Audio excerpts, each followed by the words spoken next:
Hello दोस्तों, स्वागत है आप सबका एक बार फिर से चैनल पर। यहाँ पर इस वीडियो में हम प्रैक्टिस संख्या 13 है जो कि करने वाले हैं, और ये हम ग्राम पंचायत अधिकारी जो आपको यूपी ट्रिपल वीपीओ का एग्जामिनेशन होना है 27 अप्रैल को, तो उसके लिए ही हम तैयारी कर रहे हैं। और यदि आप इस चैनल पर पहली बार हैं तो चैनल को सब्सक्राइब जरूर कर लीजिएगा, क्योंकि इस चैनल में पंचायती राज से संबंधित जो आपके इंपॉर्टेंट फैक्ट्स की सीरीज है, थ्योरी पोर्शन यानी हमने उसका करा दिया है जो 65 नंबर की आपकी आनी है।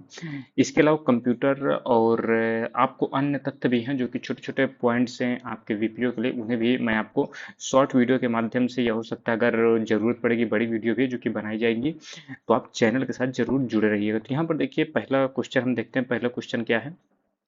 पंचायतों में स्थानों का आरक्षण किस अनुच्छेद में है जो कि वर्णित है? तो स्थानों के आरक्षण की बात हो रही, कहाँ पर है जो कि वर्णित है? तो देखिए 243 का डी है ये। ठीक है, ये चीज आपको ध्यान देना है। अब यहाँ पे आप पंचायत में स्थानों के आरक्षण से दोस्तों कंफ्यूज मत होइए, क्योंकि स्थानों के आरक्षण का मतलब यही है, रिजर्वेशन है जो आप लोग देखते हैं जहाँ पर 33% महिलाओं को है, तो 243 के डी में ही इसका उल्लेख है। ये चीज आपको ध्यान देना है। अगला क्वेश्चन क्या है? दूसरा, भारत के संविधान का 73वां संविधान संशोधन किससे संबंधित है? तो काफी सिंपल है भाई साहब, ये पंचायती राज व्यवस्था से जो कि संबंधित है। अगला क्वेश्चन है, संविधान का कौन सा अनुच्छेद है जो कि राज्य की सरकारों को ग्राम पंचायत को गठित करने का प्रावधान है जो कि करता है? तो आर्टिकल 40 है, काफी सिंपल है। अगला, एक सेकंड। अगला क्वेश्चन है, पंचायती राज का मुख्य उद्देश्य क्या है? तो क्या है देखिए, लोगों के विकास मूलक प्रशासन में भागीदारी योग्य बनाना। तो फोर्थ का देखिए सही आंसर क्या हो जाएगा? फोर का ए हो जाएगा, बाकी ये तीनों जो है सही नहीं है इसके लिए। ठीक है, अगला है, किस पंचायती राज समिति ने पंचायती राज की निष्क्रियता के कारण इसे बिना जड़ घास की संज्ञा है जो कि दी थी? काफी अच्छा क्वेश्चन है, कई बार ये आ चुका है और महत्वपूर्ण भी है आपके एग्जाम के लिए। तो पांचवें का देखिए सही आंसर क्या हो जाएगा? जीवीके राव समिति है जिन्होंने इसे बिना जड़ की घास है जो कि कहा था। ठीक है, अगर पंचायती राज को निष्क्रिय कर दिया गया था तो कहा गया था कि पंचायती राज समिति में जो पंचायती राज की निष्क्रियता यदि हो जाती है तो इसे बिना जड़ की घास है जो कि कहा जाएगा। और ये देखिए, जीवीके राव समिति आपकी 1985 में आती है। बी आर मेहता आपकी आती है 1957, अशोक मेहता 1977, थुंगन समिति 1989 में है जो कि आती है। ये चीज आपको ध्यान देना है।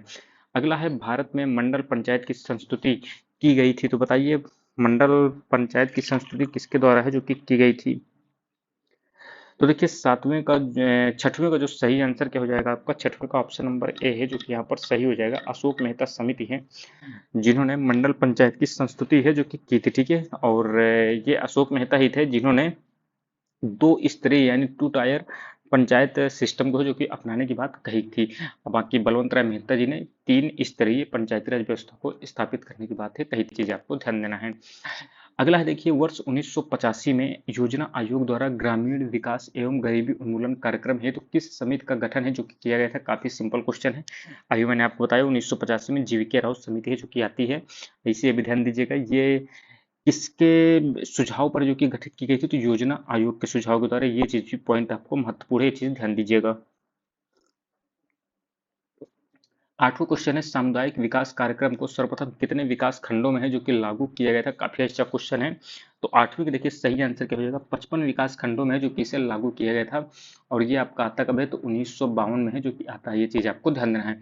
और के इसी कार्यक्रम के निरीक्षण करने के लिए कि ये कार्यक्रम अच्छे से हुआ है या नहीं हुआ है, इसी को देखने के लिए, इसका रिव्यू करने के लिए ये है जो कि आपका बलवंत राय मेहता समिति है जो कि बनती है। एक चीज ये भी ध्यान दीजिएगा, 1953 में आपका राष्ट्रीय विस्तार सेवा कार्यक्रम है जो कि लॉन्च होता है। ये चीज भी आपको ध्यान देना है।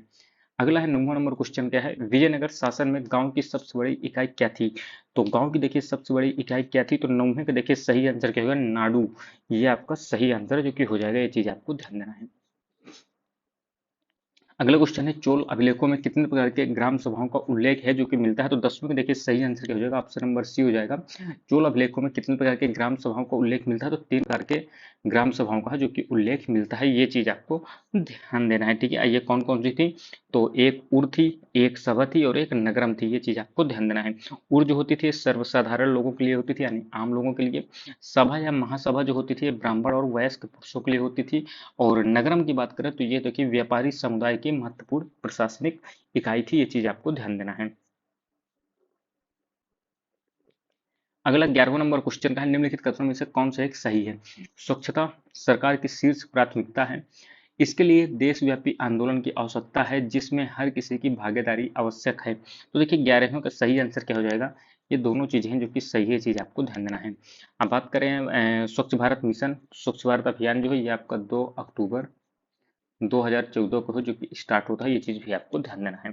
अगला है, ग्राम पंचायत की 2 लगातार बैठकों के बीच कितने मास से अधिक का अंतर है जो कि नहीं होना चाहिए? काफी अच्छा क्वेश्चन है, काफी सिंपल भी है, इसे पहले भी मैंने करवा चुका हूँ। तो 12वें का देखिए सही आंसर क्या होगा? ऑप्शन नंबर ए हो जाएगा, 2 मास। ये चीज आपको ध्यान देना है।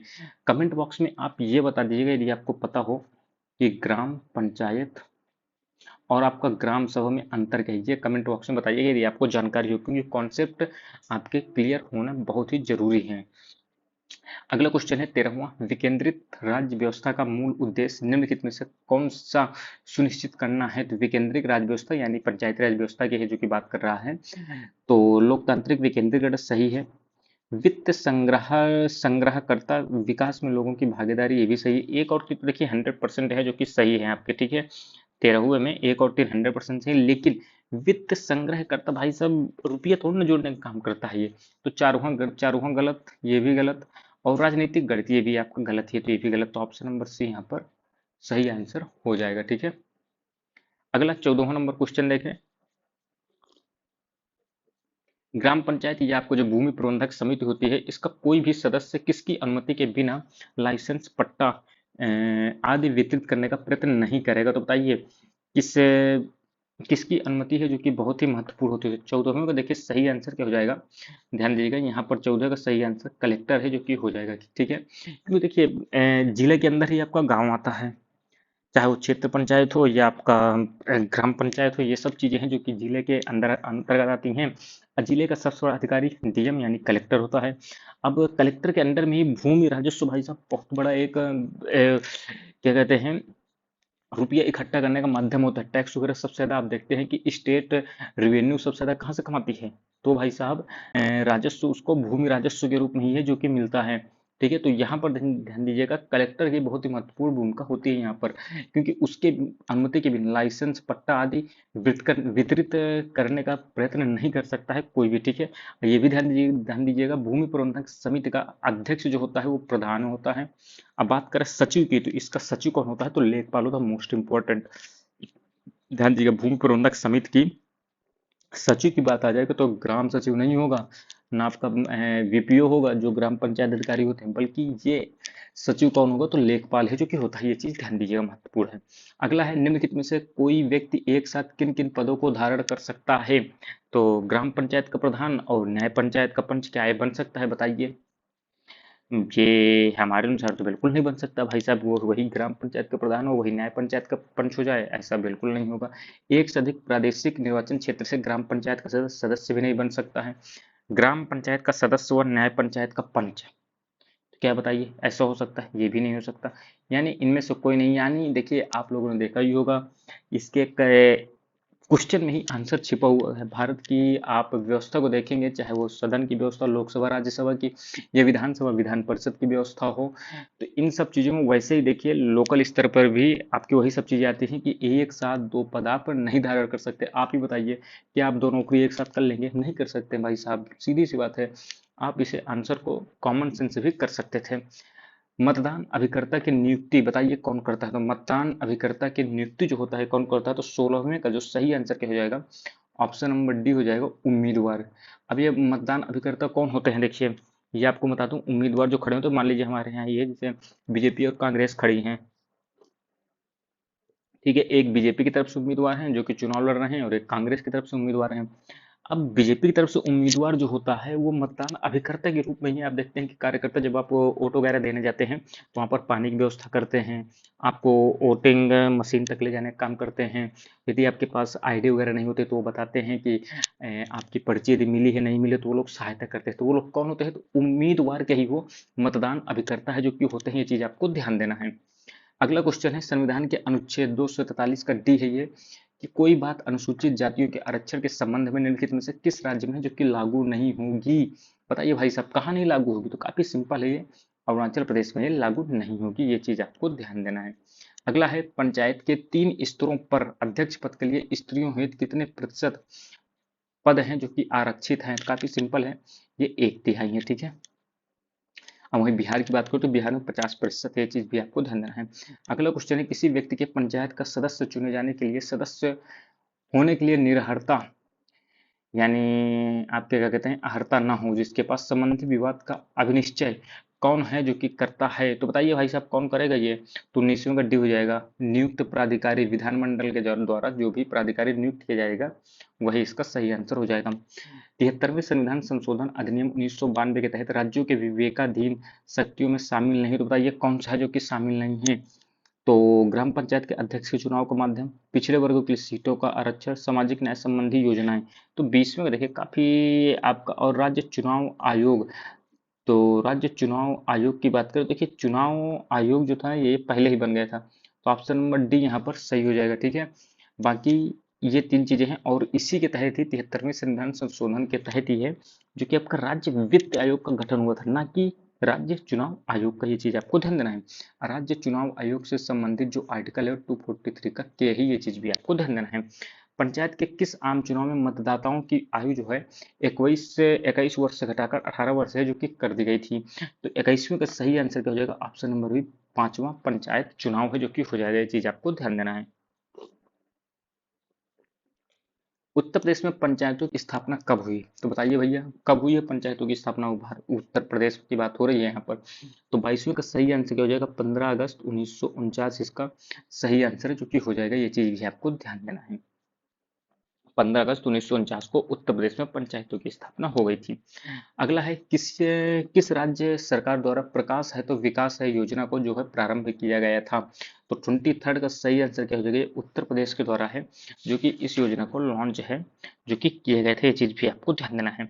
और ये जो है देखिए 25 दिसंबर 2017 को है जो कि आई थी, और 25 दिसंबर को ही है जो कि सुशासन दिवस के रूप में मनाया जाता है। तो अटल बिहारी वाजपेयी जी की ही याद में ही क्या कहते हैं प्रकाश है तो विकास है नामक योजना का शुभारंभ है जो कि किया गया था। कब किया गया था, 2017 में। ये चीज भी आपको ध्यान देना है।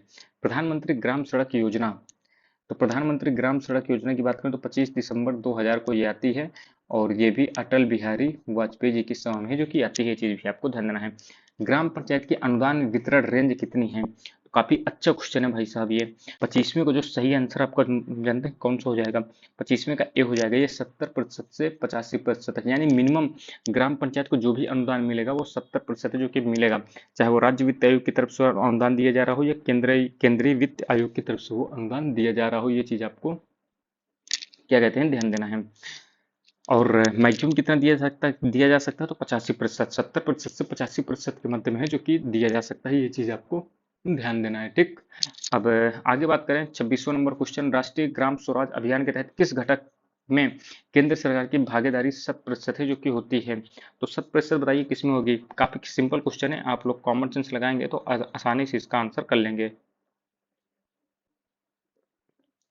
तो 26 का सही आंसर क्या हो जाएगा, केंद्र शासित प्रदेश, क्योंकि केंद्र शासित प्रदेश पूरी तरह से केंद्र के द्वारा जो है शासित होते हैं। ये चीज आपको ध्यान देना है।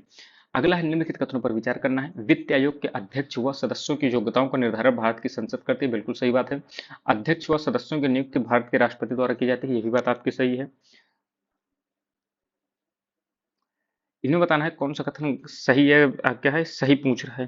तो देखिए 27वें का सही क्या हो जाएगा, एक और दो दोनों सही है। और इसका उल्लेख की बात करें तो आर्टिकल 280 में है जो कि मिलता है। ये चीज भी आपको ध्यान देना है। 28 नंबर क्वेश्चन है, निम्नलिखित में से कौन सा प्राधिकरण है जो कि किसी राज्य के राज्यपाल को उन करों और कर्तव्यों के निर्धारण के सिद्धांतों के बारे में सिफारिश करता है जिन्हें उन विशेष राज्य में पंचायतों द्वारा विनियोजित किया जा सकता है।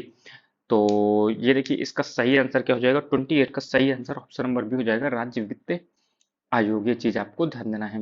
यहाँ पे आप देख सकते हैं टैक्स की बात कर रहा है और उनके कर्तव्यों के निर्धारण की बात कर रहा है। ठीक है। पंचायतों द्वारा विनियोजित किया जाता है। तो यहाँ पर आप इसी से समझ सकते थे कि राज्य वित्त आयोग ही है जो कि इसका सही आंसर हो सकता है। ठीक है। कुछ क्वेश्चन ऐसे होते हैं, देखिए यहाँ पर ही आप लैंग्वेज तो आपको बहुत बड़ी लग रही होगी, लेकिन जब आप इसको थोड़ा सा डीप से पढ़ेंगे समझने का प्रयास करेंगे तो आसानी से आपका आंसर निकल आएगा और क्वेश्चन से ही आंसर बन जाता है। 29 नंबर क्वेश्चन क्या है, निम्नलिखित में से कौन सा कार्य है जो कि राज्य वित्त आयोग का नहीं है? बताइए भैया कौन सा नहीं है? उच्च न्यायालय के न्यायाधीशों के वेतन में कटौती की सिफारिश करना। तो क्या बताइए भाई साहब, काफी नॉर्मल क्वेश्चन है, मुझे पहला ही क्या कहते हैं ऑप्शन पढ़ के क्लिक कर गई। बताइए भाई साहब, आप नौकरी कर रहे हैं, क्या सरकार आपके नौकरी में सैलरी कटौती कर सकती है? नहीं कर सकती है। वो अलग बात है, आप देखते होंगे कि डीए थोड़ी देर के लिए बंद कर देंगे, कुछ समय के लिए, जैसे कोरोना समय में बंद किया गया था, लेकिन उसके बाद में क्या कहते हैं वो जो बकाया राशि होती है वो मिलती है। ऐसे ही देखिए, ये तो भाई साहब संविधान में सीधा सीधा सीधा लिखा है कि चाहे वो उच्च न्यायालय हो, चाहे वो आपको उच्चतम न्यायालय हो, आप उनके न्यायाधीश या मुख्य न्यायाधीश की जो है वेतन और भत्तों में कटौती नहीं कर सकते हैं। तो ये तो आपका सीधा गलत हो गया, यही आपका सही आंसर हो जाएगा। अगले अगले देख लेते हैं राज्य वित्त आयोग के जो अन्य कार्य हैं। केंद्र सरकार द्वारा राज्य सरकार को उपलब्ध कराई गई धनराशि का उपयोग करना, बिल्कुल सही बात है। राज्य संचित निधि से राज्य में स्थित विभिन्न पंचायती राज संस्थाओं और नगर निकायों को धनराशि आवंटन करना, बिल्कुल सही बात है। राज्य में स्थित विभिन्न नगर निकाय और पंचायती राज संस्थाओं को वित्तीय स्थिति में सुधार हेतु विभिन्न कदम उठाने की बात करता है, ये भी सही है। ठीक है। 30 नंबर क्वेश्चन का है, राज्य ग्राम पंचायत के स्वामित्व या नियंत्रण में स्थित बाजार, हाट और मेलों की बिक्री के लिए सामान प्रदर्शित करने पर किसके द्वारा है जो कि कर लगाया जाता है? बताइए भाई साहब, किसके द्वारा लगाया जाता है? काफी सिंपल है, ग्राम पंचायत ही इसका सही आंसर हो जाएगा। निम्नलिखित में से कौन राज्य सरकार तथा स्थानीय शासन के बीच राजस्व बंटवारे के लिए उपाय सुझाने के लिए उत्तरदायी है जो कि होती है? तो 31 का सही आंसर क्या हो जाएगा? राज्य वित्त आयोग इसका सही आंसर हो जाएगा। ये चीज आपको ध्यान देना है। विदेशी नागरिकों से संबंधित जन्म और मृत्यु की घटनाओं का रजिस्ट्रीकरण जो है कौन करता है? तो विदेशी, देखिए नागरिकों की बात हो रही है, तो 32वें को जो सही आंसर क्या हो जाएगा? स्थानीय रजिस्ट्रार ही है जो कि करता है। ये चीज आपको ध्यान देना है। अगला है 33वां नंबर, सामान्यतः कितने दिनों के भीतर जन्म और मृत्यु की घटनाओं का पंजीकरण होना आवश्यक होता है? तो 33 का जो सही आंसर क्या हो जाएगा? ऑप्शन नंबर सी हो जाएगा, 21 दिन। ये चीज आपको ध्यान देना है। ठीक है, 21 दिन के अंदर है जो कि जन्म और मृत्यु से संबंधित जो भी घटनाएं होती हैं उनका रजिस्ट्रेशन होना जरूरी है। राष्ट्रीय पंचायत पोर्टल का कार्य क्या है? तो ग्रामीण शिक्षा को बढ़ावा देने का पोर्टल है, स्थानीय चुनाव में जागरूकता करना है, और ए और बी इस बात की सूचना दे रहा है कि स्थानीय निकाय द्वारा कौन कौन सी सेवा है जो कि प्रदान की जा रही है। तो ऑप्शन नंबर डी ही आपका यहाँ पर सही आंसर हो जाएगा। ये चीज आपको ध्यान देना है। अगले क्वेश्चन की बात कर लेते हैं। सीएससी कॉमन सर्विस सेंटर जो है आपका डिजिटल इंडिया कार्यक्रम के तहत शामिल विजन है। प्रत्येक नागरिक के लिए इंफ्रास्ट्रक्चर एक उपयोगिता के रूप में है, मांग पर शासन और सेवाएं, और नागरिकों का डिजिटल सशक्तिकरण, उपयुक्त सभी। तो 35वें में देखिए सही आंसर क्या हो जाएगा? ऑप्शन नंबर डी है जो कि यहाँ पर सही हो जाएगा। तीनों चीजें हैं जो कि इसके तहत उपलब्ध होती हैं। उत्तर प्रदेश में कितनी ग्राम पंचायतें हैं? काफी अच्छा क्वेश्चन है। 36वें को सही आंसर क्या हो जाएगा? 58,004 इसका सही आंसर है जो कि हो जाएगा। ये चीज ध्यान दीजिएगा। राष्ट्रीय ई गवर्नेंस योजना की बात हो रही है कि राष्ट्रीय ई गवर्नेंस योजना आपकी कब शुरू की गई थी? तो 37 का जो है सही आंसर क्या हो जाएगा? ऑप्शन नंबर ए, 2006 में है जो कि राष्ट्रीय ई गवर्नेंस योजना है जो कि आपकी आई थी। 38 नंबर क्वेश्चन है, योजना और प्रारंभ है, इसमें बताना है कौन सा सुमेलित है। तो बताइए भाई साहब कौन सा सुमेलित है? 38, तो ध्यान दीजिएगा, 38 के सुमेलित की बात कर रहे हैं ना, तो आपका यही बस सही होगा। ग्रामीण संपर्क मार्ग योजना 1996-97 में आती है। वहीं 10 लाख कूप योजना की बात करें तो ये आपको 1987-88 में नहीं बल्कि ये 1989-90 में आती है। ठीक है, 10 लाख कूप योजना 1989-90 में आती है। सांसद स्थानीय क्षेत्र विकास कार्यक्रम ये भैया कब आती है? तो 1993-94 में आती है। कब आती है? 1993 और 94 में है जो कि आती है। वहीं गांधी ग्राम योजना की बात करें तो यह कब आती है? तो देखिए गांधी ग्राम योजना 1995 96 में है जो कि आती है। ये चीज भी है जो कि आपको ध्यान देना है।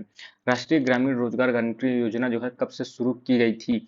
तो कब से भैया शुरू होती है? तो ये तो 100% फिक्स है कि फरवरी क्या कहते हैं आपके 2006 में आती है, लेकिन अब आपको डेट भी है जो कि याद करना है क्योंकि काफी महत्वपूर्ण है। तो ये 2 फरवरी 2006 इसका सही आंसर हो जाएगा। 2005 में एक्ट बनता है, 2006 में लागू हो जाती है, और 2009 में इसके नाम में महात्मा गांधी जी का नाम है जो कि जोड़ दिया जाता है, जिससे ये मनरेगा बन जाती है। राष्ट्रीय ग्रामीण स्वास्थ्य मिशन, राष्ट्रीय ग्रामीण स्वास्थ्य मिशन कब आता है? तो 40 का जो है सही आंसर क्या हो जाएगा? ऑप्शन नंबर डी हो जाएगा, 12 अप्रैल 2005 इसका सही आंसर है जो कि हो जाएगा। ठीक है। जन सेवा केंद्र योजना को कब है जो कि बंद कर दिया गया था? तो जन सेवा केंद्र योजना को कब बंद कर दिया गया? तो 41 का जो सही आंसर क्या हो जाएगा? मार्च 2017 इसका सही आंसर हो जाएगा। ये चीज भी है जो कि आपको ध्यान देना है। 42 नंबर क्वेश्चन क्या है? ग्राम पंचायत में जो चल रहे सीएससी सेंटर है इनकी मॉनिटरिंग कौन करता है? तो 42 का जो सही आंसर क्या हो जाएगा? कौन करते हैं? तो ये डीपीआरओ है जो कि करते हैं। ठीक है, ये चीज आपको ध्यान देना है। ठीक। अब ये डीपीआरओ की आप फुल फॉर्म क्या है ये आप कमेंट बॉक्स में जरूर बताइएगा। डीपीआरओ के सीएससी आपका वही है, कॉमन सर्विस सेंटर। ठीक है। अगला है 43rd, ग्राम पंचायत सचिवालय द्वारा ग्राम पंचायत में किए जा रहे कार्यों का विवरण किस पोर्टल पर जो कि अपलोड किया जाता है? तो 43rd का जो सही आंसर क्या होगा? ई ग्राम स्वराज में है जो कि आपको अपलोड करना होता है। ठीक है। ग्राम पंचायत के कार्यों के विवरण को सुरक्षित रखने की जिम्मेदारी किसकी होती है? बताइए किसकी है ये? तो यहाँ पर ध्यान दीजिएगा, 44 का जो सही आंसर है ग्राम पंचायत सहायक का काम होता है कि वो ग्राम पंचायत के जो भी कार्य होते हैं उनके विवरण को सुरक्षित रखे। ठीक है। 45 नंबर क्वेश्चन है, राष्ट्रीय ग्रामीण विकास और पंचायती राज संस्थान यानी एनआईआर डीपीआर इस किसके तहत एक स्वायत्त संगठन है? तो किसके तहत है भैया ये? तो काफी अच्छा क्वेश्चन है, काफी सिंपल है। 45 को जो सही आंसर क्या हो जाएगा? केंद्रीय ग्रामीण विकास मंत्रालय, आप नाम से ही देख सकते हैं। ठीक है। देखिए कुछ जगह आपको ट्रिक काम आती हैं और वो ट्रिक आपको तभी काम आएंगी जब आप ज्यादा से ज्यादा प्रैक्टिस सेट करेंगे, तो आपको समझ में आएगा कैसे क्या क्वेश्चन को हमें अटेम्प्ट करना होता है। 46 नंबर क्वेश्चन है, नागरिक चार्टर में ग्राम पंचायत के लिए आवासीय तथा वाणिज्यिक निर्माण के लिए निविदा कितने दिनों में जारी करने की समय सीमा है? तो 46 का तो सही आंसर क्या हो जाएगा? 15 दिन। ये चीज आपको ध्यान देना है। ये टेंडर की बात हो रही है, निविदा, ये चीज ध्यान दीजिएगा। ग्राम पंचायत नागरिक चार्टर तैयार करने की प्रक्रिया में शामिल नहीं होता। तो बताइए क्या है जो कि शामिल नहीं होता है? प्रत्येक पंचायत द्वारा अलग अलग नागरिक चार्टर किया जाना है। तो बताइए क्या अलग अलग करना होता है? बिल्कुल सही बात है, ये शामिल है इसी के अंतर्गत। प्रत्येक सेवा की समय सीमा पर विचार करना, ये भी ठीक है। और पंचायत सचिव तथा संबंधित विभागों के अन्य अधिकारियों की राय लेना, ये भी सही है। यानी ऑप्शन नंबर डी सही है। तीनों चीजें हैं जो कि इसी से संबंधित है, पंचायत नागरिक चार्टर से। चीज आपको ध्यान देना है। अगला है, राष्ट्रीय ग्रामीण आजीविका मिशन का नाम परिवर्तित करके अब क्या है जो कि इसका नाम कर दिया गया है? तो 48 का जो सही आंसर क्या होगा? दीनदयाल अंत्योदय योजना। ये आपकी 2014 में है जो कि दोबारा नाम बदलकर लॉन्च होती है। ये चीज भी जो कि आपको ध्यान देना है। जल जीवन मिशन के तहत व्यय धनराशि में से पर्वतीय एवं उत्तर पूर्वी राज्यों को कितना प्रतिशत योगदान केंद्रीकृत है? तो 49 का जो है आपका सही आंसर क्या हो जाएगा? यहाँ पर ध्यान दीजिएगा, ऑप्शन नंबर ए हो जाएगा 90-10 का अनुपात। ये चीज आपको ध्यान देना है।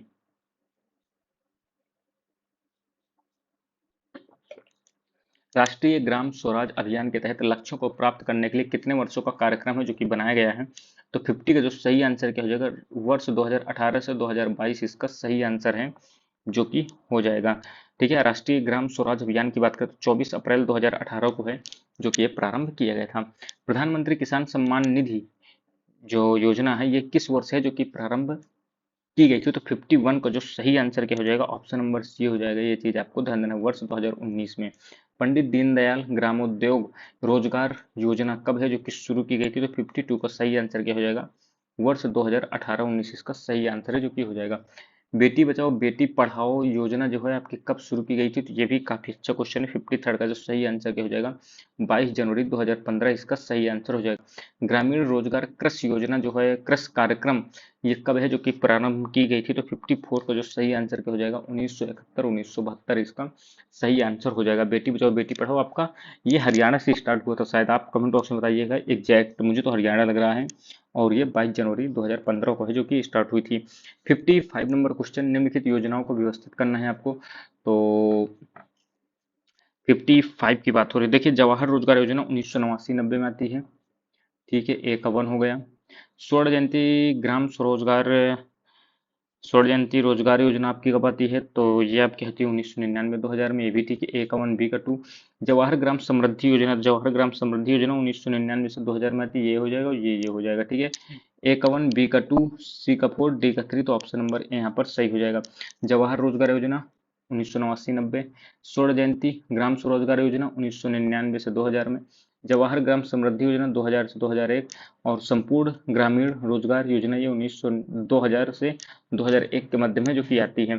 प्रतिवर्ष ग्राम सभा की कम से कम कितनी बैठकें हैं जो कि आयोजित करना सरपंच का दायित्व है। प्रतिवर्ष की बात हो रही थी। 56 का जो सही आंसर क्या हो जाएगा, ऑप्शन नंबर बी हो जाएगा, 2 बैठकें कंपलसरी हैं। राष्ट्रीय ग्राम स्वराज अभियान को किस वर्ष है जो कि मंजूरी प्रदान की गई थी, तो 57 का जो सही आंसर क्या हो जाएगा, ऑप्शन नंबर बी। ये चीज आपको ध्यान देना, 2018 भी मैंने इससे संबंधित क्वेश्चन भी जो कि कराया था आपको। राष्ट्रपिता जो है हमारे महात्मा गांधी जी ने अपनी किस पुस्तक में जो कि ग्रामीण अर्थव्यवस्था की आत्मनिर्भरता को महत्वपूर्ण है जो कि बताया है, तो 58 का जो सही आंसर क्या हो जाएगा, हिंद स्वराज। ठीक है, नवजीवन भी इन्हीं की रचना, हरिजन भी इन्हीं की रचना थी। पंचायतों को आधुनिक व आत्मनिर्भर बनाया जा सकता है तकनीक की मदद से, वित्तीय की मदद से, दोनों चीजों से। ठीक है, तो ऑप्शन नंबर सी हो जाएगा। अगला है, पंचायतों के लिए सतत विकास लक्ष्यों की प्राप्ति हेतु केंद्र सरकार ने राज्य सरकारों के साथ मिलकर कितने संकल्पों को है जो कि चिन्हित किया है। सतत विकास लक्ष्यों की बात हो रही है यहाँ पर। 60 का सही आंसर क्या हो जाएगा, 9 संकल्प। ये लोकल सस्टेनेबल डेवलपमेंट गोल है जो कि इन्हें कहते हैं, ये चीज भी है जो कि आपको ध्यान देना है। ठीक है, 61 नंबर क्वेश्चन है, स्थानीय जागरूकता बढ़ाने के प्रयास में किस मंत्रालय ने सबकी योजना सबका विकास नामक अभियान है जो कि शुरू किया, तो यहाँ पर ध्यान दीजिएगा 61, तो इसका 61 का सही आंसर क्या हो जाएगा, पंचायती राज मंत्रालय। ये चीज आपको ध्यान देना है। ठीक है, सबकी योजना सबका विकास नामक अभियान है जो कि चलाए थे, और इसका वास्तविक उद्देश्य ऐसी समेकित एकल योजना तैयार करना है जिसमें स्थानीय आवश्यकताओं को ध्यान में रखकर 11वीं अनुसूची में जो आपके 29 विषय हैं पंचायती राज से संबंधित, तो उनको समाहित करना इसमें जरूरी है। ठीक है, ग्राम सभा द्वारा किन कृत्यों को संपादन है जो कि किया जाता है, तो 62 की बात करें तो सामुदायिक कल्याण कार्यक्रमों में के कार्यक्रमों के लिए स्वैच्छिक श्रम और अंशदान जुटाना, बिल्कुल सही बात है। ग्राम से संबंधित विकास योजनाओं के कार्यान्वयन के लिए हिताधिकारी की पहचान करना, बिल्कुल सही है। ग्राम से संबंधित विकास योजनाओं के क्रियान्वयन में सहायता पहुंचाना, ये भी सही है, यानी ऑप्शन नंबर डी हो जाएगी, तीनों चीजें सही हैं आपकी। अगला है, जन्म और मृत्यु पंजीकरण संशोधन विधेयक जो आपका 2023, इसमें क्या है जो कि प्रावधान किए गए हैं, तो 63 में देखिए, शैक्षणिक संस्थान में प्रवेश, ठीक है। मतदाता सूची तैयार करने में भी सही है, सरकारी नौकरी की नियुक्ति में भी ये भी सही है, यानी उपयुक्त तीनों चीजें हैं जो कि इसमें संशोधन इनसे संबंधित चीजों पर है जो कि किया गया है। सांसद आदर्श ग्राम योजना में क्या प्रावधान, तो ये पहली बात तो ध्यान दीजिए 2014 में आती है। ठीक है, प्रत्येक संसद सदस्य एक ग्राम पंचायत को गोद लेगा, तो बताइए क्या ये सही है, तो बिल्कुल सही बात है, यही आपका सही हो जाएगा, नीचे आपको जाने नहीं है। अगला है, ग्राम सभा की बैठक में किस संकल्प के पक्ष या विपक्ष में पड़े मतों का रिकॉर्ड है जो कि रखता है, तो बताइए कौन रखता है। 65 का जो सही आंसर क्या हो जाएगा, ग्राम पंचायत अधिकारी इसका सही आंसर है जो कि हो जाएगा, ये चीज आपको ध्यान देना है। ठीक है, ग्राम सभा की बैठकों में जो भी पक्ष और विपक्ष में जो मत पड़ते हैं इनका रिकॉर्ड ग्राम पंचायत अधिकारी है जो कि रखता है। अब देखिए 66 से लेकर 80 तक आपके क्या कहते हैं कंप्यूटर क्वेश्चन है, तो इन्हें हम देख लेते हैं। निम्नलिखित में से कौन सा ग्राफिक्स कार्ड को जोड़ने के लिए स्लॉट है जो कि प्रदान करता है, तो बताइए भाई साहब कौन है जो कि स्लॉट प्रदान करता है, तो 66 का सही आंसर क्या हो जाएगा, एजीपी स्लॉट। और एजीपी स्लॉट की बात करें तो इसका फुल फॉर्म क्या है, तो एक्सेलरेटेड ग्राफिक्स पोर्ट है जो कि इसका फुल फॉर्म है, ये चीज भी है जो कि आपको ध्यान देना है। सुपर कंप्यूटर का उदाहरण है, तो बताइए सुपर कंप्यूटर का उदाहरण कौन सा है, तो 67 की बात करें तो तीनों है जो कि सुपर कंप्यूटर है। क्रे 2 भी है, क्रे XMP 24 भी है, तिनहे 2 भी है, ये चीज आपको ध्यान देना है। ठीक है, अगला है, माइक्रोचिप बनाने के लिए किस धातु का प्रयोग किया जाता है, तो काफी सिंपल है, सिलिकॉन का प्रयोग है जो कि किया जाता है। किसी दी गई वर्तमान स्थिति और एक इनपुट प्रतीक के लिए यदि कोई ऑटोमेटन केवल एक स्टेट में जा सकता है तो वह बताइए क्या है। ऑटोमेशन केवल एक स्टेट में है जो कि जा सकता है, तो आपको बताना है इसका सही आंसर क्या हो जाएगा। 69 का आपका सही आंसर क्या हो जाएगा, ऑप्शन नंबर बी हो जाएगा, डिटर्मिनिस्टिक ऑटोमेशन है जो कि आपका इसका हो जाएगा, ये चीज आपको ध्यान देना है, इसका सही आंसर यही होगा। अगला है 70 नंबर क्वेश्चन, क्या है, कौन सा नोवेल नेटवेयर यूटिलिटी प्रोग्राम केवल नेटवर्क ड्राइव से हटाई गई फाइलों को पुनर्प्राप्त करने की अनुमति है जो कि देता है, तो कौन सा नोवेल नेटवेयर यूटिलिटी प्रोग्राम है जो कि नेटवर्क ड्राइव से हटाई गई फाइलों को पुनर्प्राप्त करने की अनुमति देता है, तो 70 का जो आपका सही आंसर यहाँ पर क्या हो सकता है, ध्यान दीजिएगा साल्वेज है जो कि इसका सही आंसर हो सकता है, ये चीज आपको ध्यान देना है। कृत्रिम बुद्धिमत्ता यानी AI का लक्ष्य कौन सा है जो कि नहीं है, यहाँ पर नहीं बताना है कौन सा इनमें शामिल नहीं है। मशीनों में मानव मानव बुद्धिमत्ता कार्यान्वित करने, तो देखिए सही बात है। ऐसे सिस्टमों को विकसित करना जो मनुष्य की तरह समझे, सोचे और सीखे, ठीक। मानव प्रकृति और आदतों को संयमित कर उन्हें अधिक परिष्कृत करना, देखते हैं इसे। बुद्धियुक्त व्यवहार प्रदर्शित करने वाले सिस्टम बनाना, तो देखिए 71 को जो है आपका ऑप्शन नंबर सी यहाँ पर गलत हो जाएगा, बाकी ये तीनों कथन यहाँ पर सही है, चीज आपको ध्यान देना है, तो ये आपका गलत हो जाएगा, ठीक। आर्डुइनो आर्डुइनो में संचार के संदर्भ में सीरियल कम्युनिकेशन को आगे वर्गीकृत किया जा सकता है, सिंक्रोनस टाइप से या असिंक्रोनस टाइप से। तो 72 का जो सही आंसर क्या हो जाएगा, ऑप्शन सी हो जाएगा, यानी सिंक्रोनस प्रकार से भी किया जा सकता है वर्गीकृत, और असिंक्रोनस प्रकार से भी है जो कि वर्गीकृत किया जा सकता है। भीम का फुल फॉर्म जो कि है आपको बताना है, भीम इंटरफेस फॉर क्या हो जाएगा, मनी। तो 73 का जो सही आंसर क्या हो जाएगा, भीम भीम का हो जाएगा भारत इंटरफेस फॉर मनी, ये चीज आपको ध्यान देना महत्वपूर्ण है। ये कब लॉन्च होता है तो ये भी ध्यान दीजिएगा, 2016 में नोटबंदी के समय में है, जो कि दिसंबर में लॉन्च होता है, ये चीज ध्यान दीजिएगा। 64 नंबर क्वेश्चन है, माइक्रोसॉफ्ट वर्ड में पूर्व निर्धारित ग्राफिक्स की एक श्रृंखला है जो कि शामिल है, जिसे डॉट डॉट कहते हैं, जो वर्ड डॉक्यूमेंट में डाला जा सकता है। तो बताइए भैया कौन है, तो 74 का जो सही आंसर है, काफी अच्छा क्वेश्चन है, और इसका सही आंसर क्लिप आर्ट हो जाएगा। ये आप मोबाइल में भी ऑप्शन देखते होंगे क्लिप आर्ट को। एमएस वर्ड 2019 में इंसर्ट टेबल ऑपरेशन के माध्यम से कितने कॉलम डाले जा सकते हैं, उनकी अधिकतम संख्या जो कि आपको बताना है। तो 75 को जो अधिकतम संख्या क्या हो सकती है कॉलम की, तो ये 63 है जो कि हो सकती है, ये चीज आपको ध्यान देना है। निम्नलिखित में से कौन सा सेक्शन है, सेक्शन ब्रेक का प्रकार नहीं है, odd page, next page, column, even page. तो 76 का जो सही आंसर क्या हो जाएगा, ऑप्शन नंबर सी हो जाएगा। कॉलम आपका देखिए अलग ही समझ में आ रहा है, odd page, next page, even page, ये आपका पेज से ही संबंधित है, यानी ये सेक्शन ब्रेक करने के प्रकार से संबंधित है, बाकी आपका जो कॉलम है उससे संबंधित नहीं है, ठीक है। आप कॉमन सेंस से भी इसका आंसर मार सकते थे। निम्नलिखित में से कौन सा माइक्रोसॉफ्ट वर्ड में कैरेक्टर फॉर्मेटिंग विकल्प है जो कि नहीं है, तो बताइए भाई साहब कौन सा नहीं है। तो 77 का जो आपका सही आंसर क्या हो जाएगा, ऑप्शन नंबर सी हो जाएगा, इंडेंटेशन है जो कि हो जाएगा इंडिटेशन, ठीक है। अगला बात करें, माइक्रोसॉफ्ट एक्सेल 2019 में रिक्त कार्यपत्रक में आज की तारीख के लिए निम्नलिखित में से कौन सा फंक्शन है जो कि आप प्रयोग करेंगे। तो 78 का जो सही आंसर क्या हो जाएगा, ऑप्शन नंबर डी। यहाँ आप ऑप्शन से आराम से इसका आंसर लगा सकते थे, टुडे, ठीक। गूगल क्रोम में एक नई इंकोग्निटो विंडो कमांड खोली जा सकती है, तो बताइए भाई साहब कैसे खोली जा सकती है। तो 79 का सही आंसर क्या हो जाएगा, ऑप्शन नंबर डी हो जाएगा, control plus shift plus N, incognito mode आपका स्टार्ट हो जाएगा, यानी आप यहाँ पर कोई भी चीज सर्च करेंगे तो वो हिस्ट्री में नहीं जाती है, ठीक है।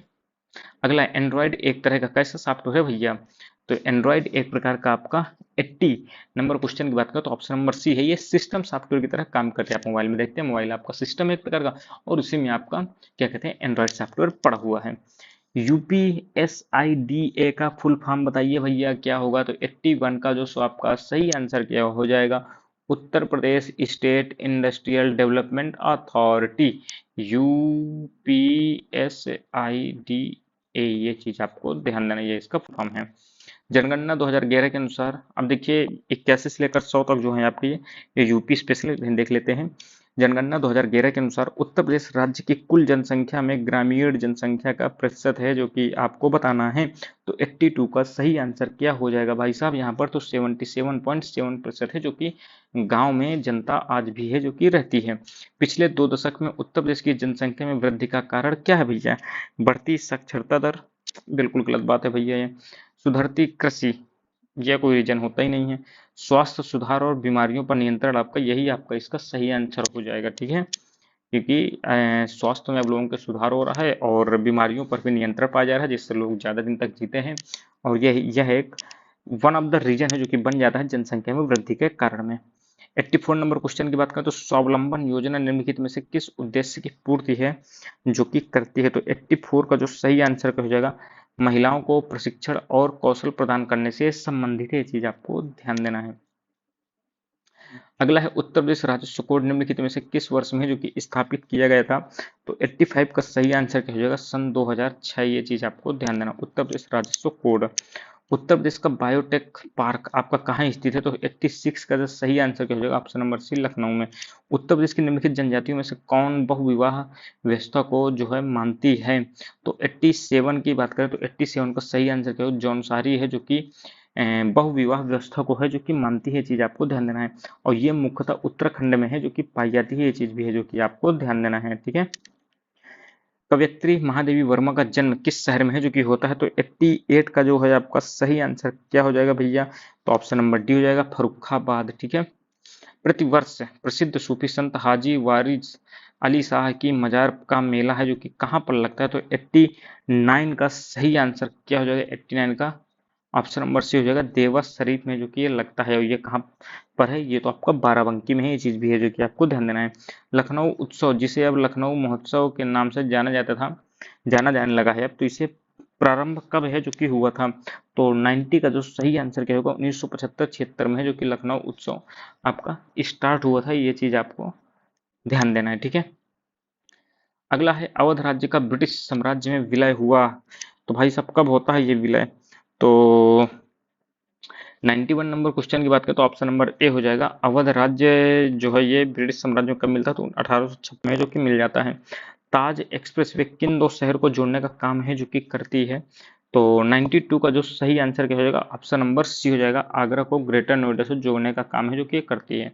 उत्तर प्रदेश में वैकल्पिक ऊर्जा के विकास के लिए वैकल्पिक ऊर्जा विकास संस्थान की स्थापना जो है कब की गई है? तो 93 का जो है सही आंसर क्या हो जाएगा? ऑप्शन नंबर बी हो जाएगा, 1983। ये चीज ध्यान दीजिएगा। प्रथम दीनदयाल हस्तकला संकुल व्यापार सुविधा केंद्र आपका कहाँ पर है जो कि स्थापित किया जा रहा है? तो 94 का जो सही आंसर क्या होगा? वाराणसी यानी बनारस में। उत्तर प्रदेश का कौन सा जनपद है जो कि लुगदी, कागज और गत्ते का उत्पादन के लिए प्रसिद्ध है? तो 95 का जो सही आंसर क्या होगा? बिजनौर इसका सही आंसर हो जाएगा। ठीक है। सीमेंट, कागज, इलेक्ट्रॉनिक्स, फर्नीचर, तो इनके लिए बताना है आपको फेमस कौन सा है। कागज के लिए देखिए आपका सहारनपुर है, सीमेंट के लिए चुर्क है। तो ए का थर्ड मिलाएंगे तो आपका ऑप्शन नंबर ए हो जाएगा, बी का 1 हो जाएगा, सी का 4 हो जाएगा, डी का आपका क्या हो जाएगा? बरेली हो जाएगा। ये चीज आपको ध्यान देना है। निम्नलिखित में से कौन सा उत्तर प्रदेश का प्रमुख उद्योग है जो कि नहीं है? बताइए भैया कौन सा उद्योग है जो कि नहीं है? तो 97 का ऑटोमोबाइल नहीं, बाकी चीनी, सीमेंट और कपड़ा आपका यहाँ पर उत्पादन होता है। उत्तर प्रदेश में निम्नलिखित में से किस जिले में बाबू गेंदा सिंह गन्ना शोध संस्थान है जो कि स्थित है? काफी अच्छा क्वेश्चन है, पहली बार आप सुन रहे होंगे इसका नाम। तो 98 का जो सही आंसर क्या है? कुशीनगर है जो कि हो जाएगा। ये चीज आपको ध्यान देना है। आलू के उत्पादन में भारत में उत्तर प्रदेश का स्थान आपको बताना, तो 99 का जो है सही आंसर क्या हो जाएगा? ऑप्शन नंबर ए पहला स्थान है जो कि आता है। उत्तर प्रदेश में किस क्षेत्र में सोयाबीन की फसल है जो कि मुख्यतः उगाई जाती है? तो 100 का जो आपका सही आंसर क्या हो जाएगा? ऑप्शन नंबर डी है, सोयाबीन। ये सामान्यतः आपके बुंदेलखंड क्षेत्र में है जो कि उगाई जाती है। तो यहाँ पर देखिए प्रैक्टिस सेट नंबर हमने 13 जो कि कंप्लीट कर लिया है। बाकी आपको कोई भी क्वेरी या आपका कोई भी समस्या हो तो आप कमेंट बॉक्स में बता सकते हैं। बाकी चैनल को जरूर सब्सक्राइब कर लीजिएगा। मिलते हैं अगली वीडियो में, तब तक धन्यवाद, जय हिंद।